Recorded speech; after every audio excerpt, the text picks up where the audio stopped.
got it? Mm-hmm. To do it. Wait, let them. And Nemo has to feed him. You gotta feed him. That's Nemo's favorite thing. You got it. This guy's really hungry. That's because he's a young one. All right, ready?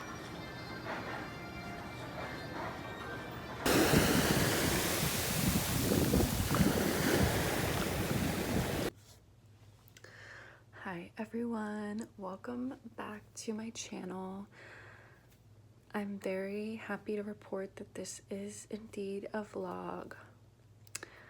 Yes, I'm using CapCut on my computer, and I'm still on my little vacation. We're leaving tomorrow, and then I will be back in Los Angeles. Just wanted to do a quick and comprehensive little reading update. I DNF'd The Big Sleep. I just didn't want to rush it, and since I'm leaving tomorrow and it's not my book, I just decided to give up on it the other day. I could have finished it if I wanted to, but I have other books that I'm reading, so it's not a big deal. I'm reading, I think it's called I'm Special. Yeah, I'm Special by Ryan O'Connell. He used to be on a podcast called Babe, ? With one of my favorite podcasters, Laura Marie Shainhawes. Shout out. And I knew he had a book, but I never read it. He actually has 2 books. So this is like his memoir, and it is, I'm trying, like, since it's nonfiction November, so I'm like getting into it by reading some memoirs, I guess, and then when I go home I have some more nonfiction books that I will read. But I like this book. It's kind of very like How to Murder Your Life by Kat Marnell, very similar. I feel like Ryan would not mind that comparison. And there's a couple chapters, I think, like most of the book is like kind of dealing with his disability. He has cerebral palsy, and he's also gay, and he's like a writer, so like kind of almost like a coming of age, and like not really coming of age, but I don't know, it's a memoir, you know, it's like his life. But there was an interesting chapter about money, which I really appreciated. Just like, I like anytime someone's honest about money and where they get their money, and like critiquing the ways that wealthy people don't like to talk about money. There was also a very extremely relatable thing he said about his fear of working, like normal jobs and stuff like that.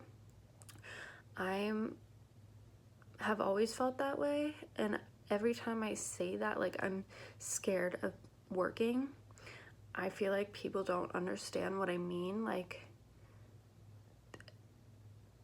they just don't understand. Like when I say that I would never apply to Starbucks or something like that because I'm terrified of being a barista. Other people my age might say, well, that's kind of ridiculous. Why would you be scared of being a barista? No, I'm not scared. I'm terrified. It's not that I'm scared of work. I'm scared of being an employee. It's like a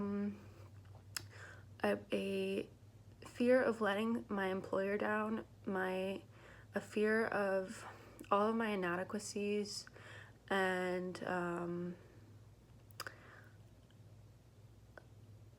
all these things that I'm self-conscious of being reaffirmed by, and simultaneously letting someone down. all those fears I have and like insecurities I have and everything wrapped up into something where it is easy to mess up, especially when you're first starting on a new job and you're like training and stuff. You mess up because you just started and stuff like that. Like, it's just so scary. And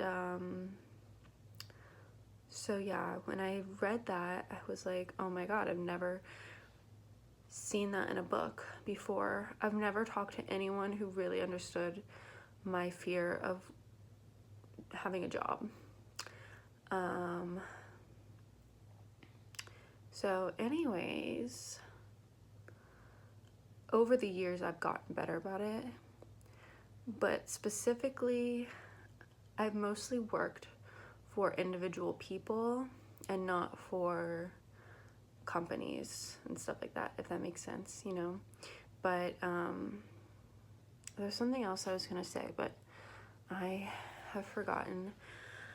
I'm probably gonna finish this book tonight, and then I'm going to read Long Island Compromise on the plane. We went to the beach today and I got to page 100, so I would like to get maybe like 100 or 200 pages done on the plane, because it's like 6 hours of like uninterrupted, you know, whatever. I don't have anything else to do except for like listen to podcasts and stuff, which kind of makes me sleepy, and I hate being sleepy on the plane because I can't sleep. So I'm just like, I feel like I'm in hell, like I'm in purgatory, like being really tired but not being able to fall asleep is like so miserable. Anyways, what else? I got some chicken from Publix. Publix chicken tenders are so good. And that's all I'm gonna say for this part of the video. Luckily for me, this is a vlog, so I will probably come back with more to say. Okay, one more thing. I think I've talked about this in the past when I was reviewing the book Housemates, but reading this book is kind of like reinforcing my desire for a book about a total loser. I genuinely, you may think like, why would you want to read a book about a loser? To make myself feel better, okay? I genuinely want to read stories about people who don't make it. Like, I am sick of, this is such a bitter take.